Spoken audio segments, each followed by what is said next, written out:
welcome back to my channel Nursing is Honesty. So today's topic is birth injuries.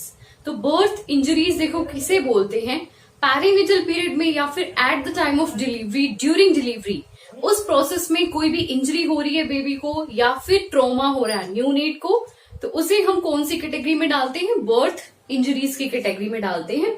So birth injuries are the trauma, birth injuries are the trauma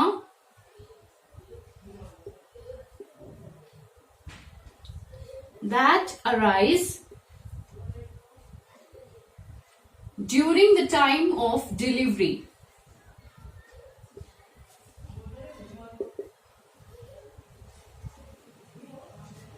Okay. So birth injuries are the trauma that arise during the time of delivery या फिर during the time of perinatal period. अब perinatal period किसे बोलते हैं, intranatal period को. देखो एक होता है प्रीनेटल, इंट्रानेटल या फिर perinatal. Last one is postnatal. Prenatal period is also known as antenatal period. Antenatal means before the time of delivery. Intranatal means during delivery. During delivery. And postnatal means after delivery. Okay. So birth injuries includes both avoidable and non-avoidable means unavoidable trauma. Avoidable traumas होते हैं, unavoidable traumas होते हैं, तो दोनों ही include होते हैं birth injuries में. Common site की बात करें तो कॉमन साइट्स हैं, तो मेन जो साइट है वो है हेड. बर्थ इंजरी हेड पे होने के चांसेस ज्यादा रहते हैं बिकॉज 96% जो बेबीज हैं वो सिफेलिक प्रेजेंटेशन से बोर्न होते हैं. उनकी प्रेजेंटेशन जो रहती है वो है cephalic presentation. Cephalic presentation means head presentation.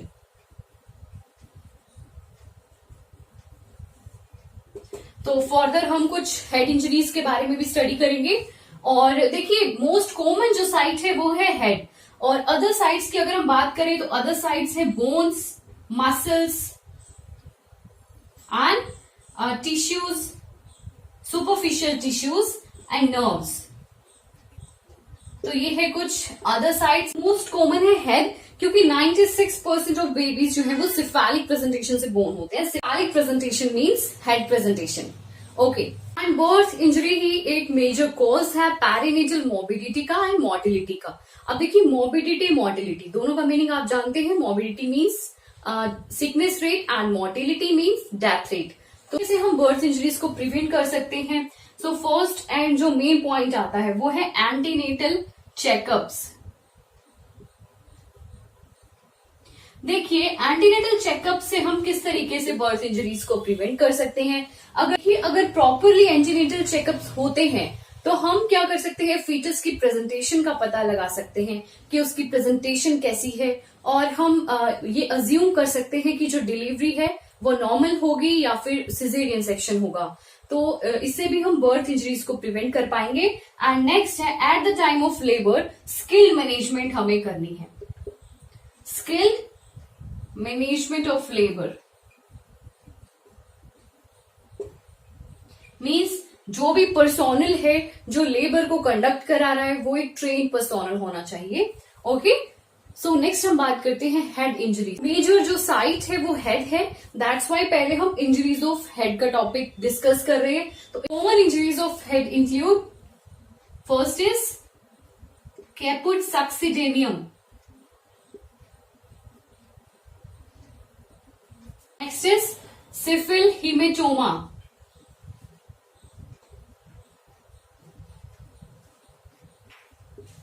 Next is intracranial injury,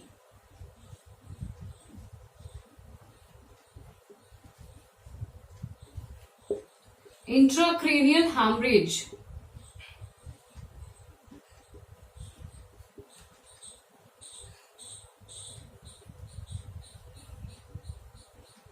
fracture of skull bones,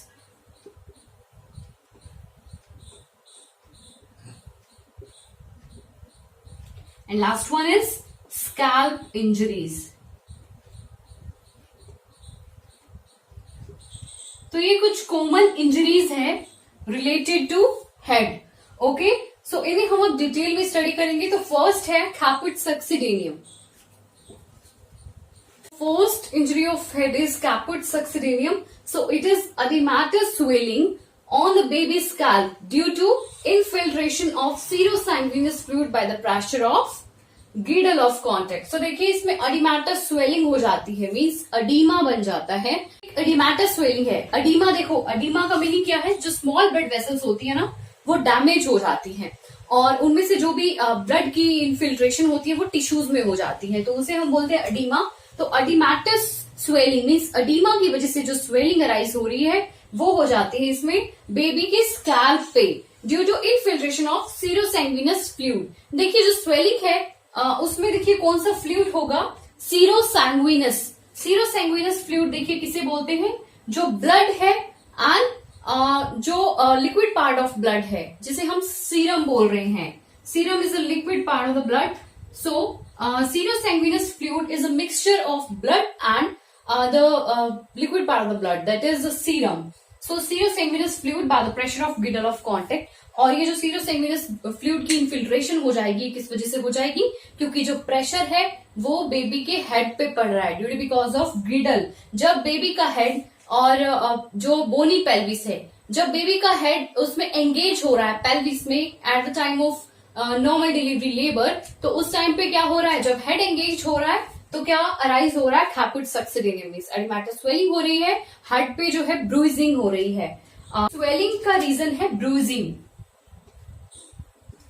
ब्रूइजिंग बोल सकते हो या फिर फ्रिक्शन बोल सकते हो, क्योंकि जब हेड है वो पेल्विस के एंगेजमेंट में जब आया तो उस टाइम पे क्या हुआ, कैपिट सक्सिडेनियम। ओके, सो पेल्विक ग्रिडल जिसे हम बोलते हैं, पेल्विक ग्रिडल देखिए किस किस से मिलकर बनी है, cervix and next is bony pelvis.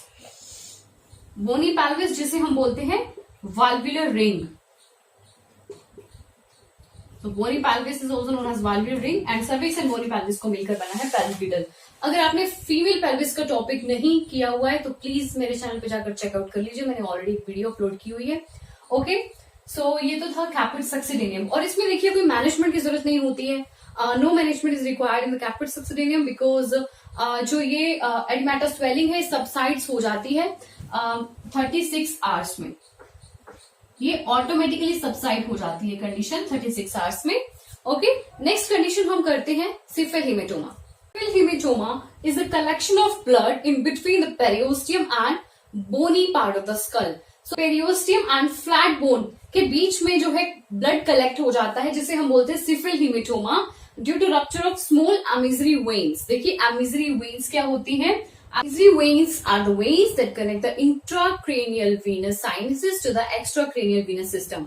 तो सिंपली आप बोल सकते हो जो एक्स्ट्राक्रेनियल है वो वीनस सिस्टम जो है और जो इंट्राक्रेनियल वीनस साइनसेस है उसे जो कनेक्ट करती है वेन, उसे हम बोलते हैं एमिजरी वेन्स। तो स्मॉल एमिजरी जो वेन्स है उनका रप्चर हो जाता है किस पे, सिफिल हेमेटोमा में, और उसकी वजह से ही ब्लड जो है वो कलेक्ट हो रहा है पेरियोस्टियम एंड फ्लैट बोन के बीच में। एंड देखिए ये जो रप्चर है ये किस वजह से होता है, due to because of friction between the foetal skull and pelvis.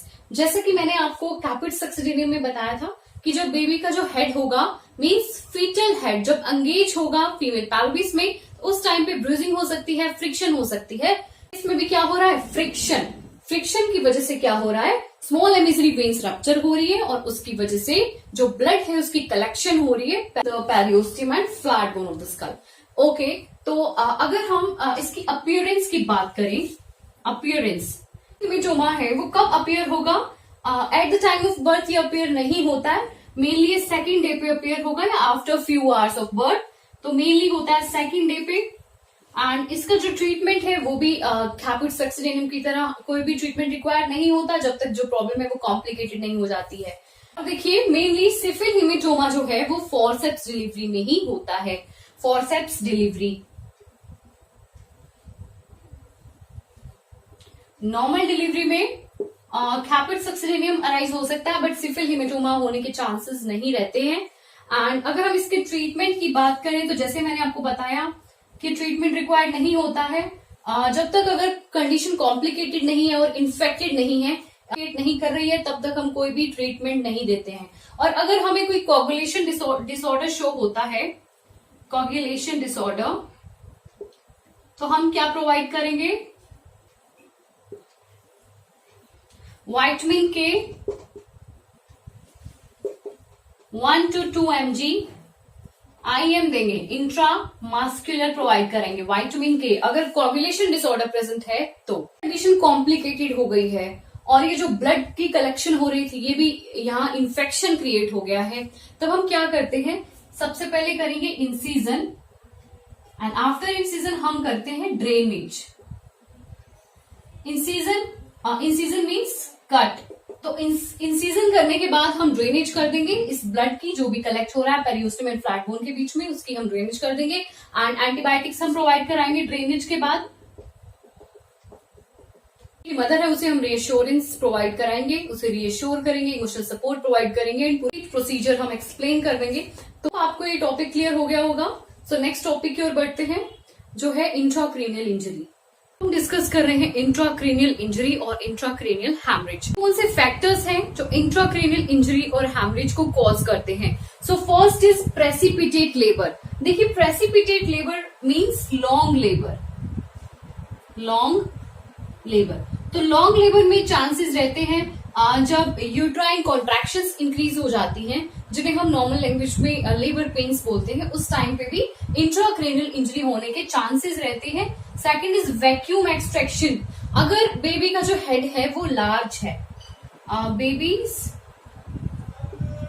If babies head is large, तब हम क्या करते हैं? वैक्यूम एक्सट्रैक्शन करते हैं। वैक्यूम एक्सट्रैक्शन भी एक डिलीवरी का प्रोसीजर है, तो जब वो हम कंडक्ट करेंगे तो उस टाइम पे भी बर्थ इंजरी होने के चांसेस रहते हैं, मींस इंट्राक्रेनियल इंजरी और haemorrhage. Next is difficult forceps delivery. देखिए नेक्स्ट है difficult forceps delivery. Forceps delivery देखिए हम कब कंडक्ट करते हैं? या तो जो बेबी का हेड है वो लार्ज हो और साथ ही साथ जो पेल्विस है वो इनएडिक्वेट है, इनएडिक्वेट पेल्विस, उस टाइम पे हम क्या करते हैं? फोर्सेप्स डिलीवरी करते हैं। तो उसमें भी चांसेस रहते हैं कि इंट्राक्रेनियल हैमरेज और इंजरी अराइज हो। Next is extraction of breach and other abnormal presentations. तो इसमें देखिए अगर ब्रीच प्रेजेंटेशन है, जैसे मैंने आपको बताया था सिफेलिक प्रेजेंटेशन, उसमें तो हेड प्रेजेंटेशन होती है, बट ब्रीच प्रेजेंटेशन और अबनॉर्मल प्रेजेंटेशन आप बोल सकते हो, जैसे ब्राउ प्रेजेंटेशन है, ब्राउ प्रेजेंटेशन, तो उस केस में हम क्या करते हैं? एक्सट्रैक्शन करते हैं। जैसे वैक्यूम एक्सट्रैक्शन मैंने आपको बताया, उस तरीके से हम डिलीवरी को कंडक्ट कराते हैं, तो उसमें भी इंट्राक्रेनियल इंजरी होने के चांसेस रहते हैं। और देखिए जो बेबी जब बोर्न होगा तो कैसा होगा? एस्फिक्सिएटेड, एस्फिक्सिया प्रेजेंट होगा बेबी को। एस्फिक्सिया मीन्स उसे जो रेस्पिरेशन है उसमें प्रॉब्लम हो सकती है, ब्रीदिंग डिफिकल्टी होगी और इवन आफ्टर रिससिटेशन भी उससे ब्रीदिंग डिफिकल्टी रहेगी। Even after resuscitation asphyxia appears. Asphyxia continued. Okay. So intracranial hemorrhage है वो भी 2 टाइप्स की होती हैं. First is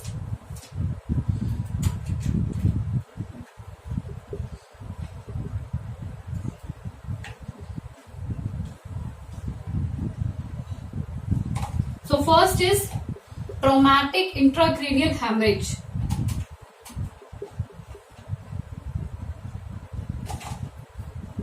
And second is anoxic intracranial hemorrhage.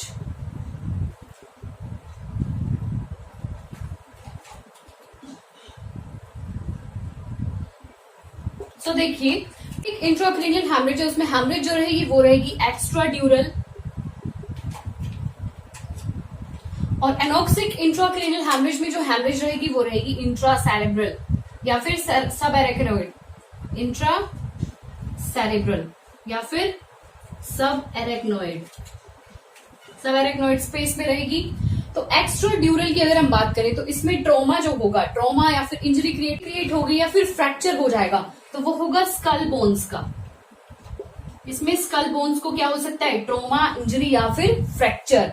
और एनोक्सिक इंट्राक्रेनियल हैमरेज में, जिसमें जो हैमरेज है कहां प्रेजेंट होती है, इंट्रासेरेब्रल या फिर सब एरेक्नोइड स्पेस में, तो इसमें जो है ब्लड वेसल्स एंड वेन्स को ट्रोमा होगा, ब्लड वेसल्स एंड वेन्स। तो यही डिफरेंस था एनोक्सिक में एंड ट्रोमैटिक इंट्राक्रेनियल हैमरेज में। ओके, तो नेक्स्ट हम बात करते हैं क्लिनिकल फीचर्स की, कि अगर बेबी को इंट्राक्रेनियल हैमरेज प्रेजेंट है या फिर इंट्राक्रेनियल इंजरी प्रेजेंट है तो क्या क्लिनिकल फीचर शो होंगे। क्योंकि देखिए जो ये मैनिफेस्टेशंस मैं आपको करवाई हैं, ट्रोमैटिक इंट्राक्रेनियल हैमरेज या फिर एनोक्सिक, ये बर्थ के 48 आवर्स के बाद अपीयर होंगी। These two are appears 48 hours after birth। Clinical features या फिर clinical manifestations of intracranial injury और haemorrhage. So first is high pitched cry, जो बेबी की क्राई रहेगी वो रहेगी high pitched. Next is convergence, mean seizures present रहेंगे, क्योंकि जो सेंट्रल नर्वस सिस्टम है वो डिस्टर्ब हो गया है। क्यों हो गया है, क्योंकि इंजरी और हैमरेज प्रेजेंट है, ट्रोमा प्रेजेंट है। Next is vomiting, vomiting present रहेगी। हाइपोटोनिया प्रेजेंट रहेगा। हाइपोटोनिया क्या है, देखिए hypo means low, tonia means tone, तो जो मसल टोन है वो कैसी रहेगी, low muscle tone. Okay, next is incoordinate movement, जो मूवमेंट है वो कोऑर्डिनेशन में नहीं होंगे, इनकोऑर्डिनेट रहेंगे।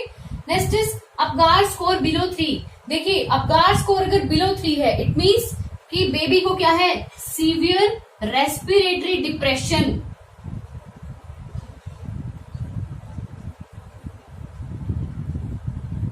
अपगार स्कोर में टोटल स्कोर होता है 10 और 10 में से हम स्कोरिंग करते हैं, जो हम अपगार स्कोर को चेक करते हैं उस टाइम पे, जब अपगार स्कोर को मॉनिटर करते हैं at the time of birth, तब हम टोटल 10 में से स्कोरिंग करते हैं।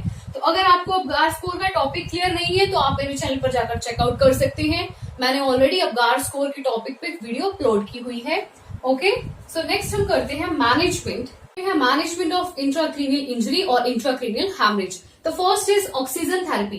देखिए अभी हमने किया था, अपगार स्कोर जो होगा वो बिलो 3 होगा, इट मीन्स जो रेस्पिरेटरी डिस्ट्रेस है वो प्रेजेंट है, दैट्स व्हाई हम ऑक्सीजन थेरेपी प्रोवाइड कराएंगे। Next is ventilatory support, respiratory depression की वजह से ही हम क्या प्रोवाइड कराएंगे, ventilatory support. Okay, next is anti convulsive drugs. देखिए आपको पता है कन्वर्जन्स प्रेजेंट है, सीजर्स प्रेजेंट है, तो हम एंटी कन्वल्सिव ड्रग्स प्रोवाइड कराएंगे। साथ ही साथ हम बेबी को वार्म प्रोवाइड कराएंगे एंड एयरवे जो है उसे क्लियर कर देंगे।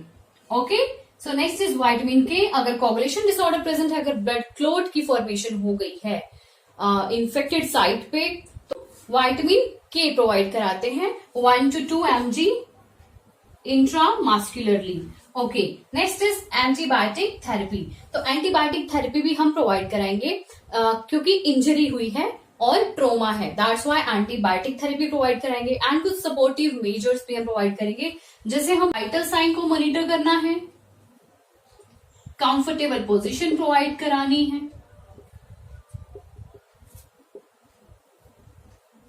एंड फैमिली को रीअश्योर करना है, reassurance provided to the family. Okay, तो ये तो थी मैनेजमेंट ऑफ इंट्राक्रेनियल इंजरी और हैमरेज। नेक्स्ट टॉपिक हम करते हैं fracture of the skull. Fracture of the skull. So जो स्कल बोन्स है उनका फ्रैक्चर क्यों होता है, मेन रीजन क्या है। तो फर्स्ट है फॉरसेप्स डिलीवरी। फॉरसेप्स डिलीवरी में भी स्कल बोन के फ्रैक्चर होने के चांसेस ज्यादा रहते हैं। एंड नेक्स्ट है प्रोजेक्टेड सैक्रल प्रोमोन्ट्री और फ्लैट पेल्विस। देखो जब मैंने आपको फीमेल पेल्विस का टॉपिक कराया था उसमें हमने क्या किया था, देखिए अगर ये एक फीमेल पेल्विस है, ओके, ये फीमेल पेल्विस है तो यहां पर प्रेजेंट होती हैं कुछ सैक्रल प्रोमोन्ट्रीज, ठीक है। तो फ्लैट पेल्विस में कैसी होती है, प्रोजेक्टेड होती है सैक्रल प्रोमोन्ट्रीज।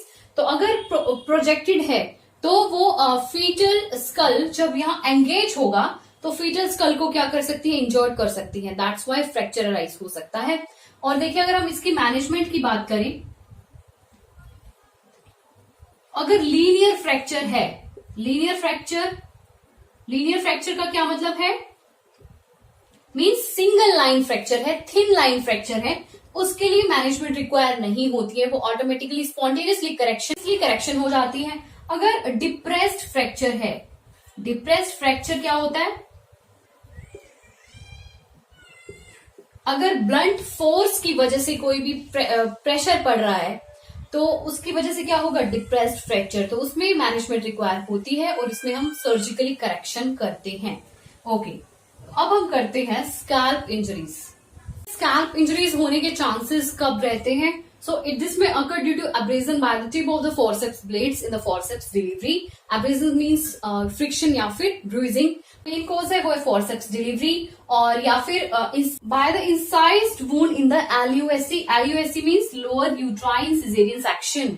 Okay, so ये है LUCS, LUCS, lower uterine cesarean section. तो उसमें भी क्या होता है? जब हम इंसिजन देते हैं तब क्या चांसेस रहते हैं कि स्कैल्प इंजरी हो सकती है।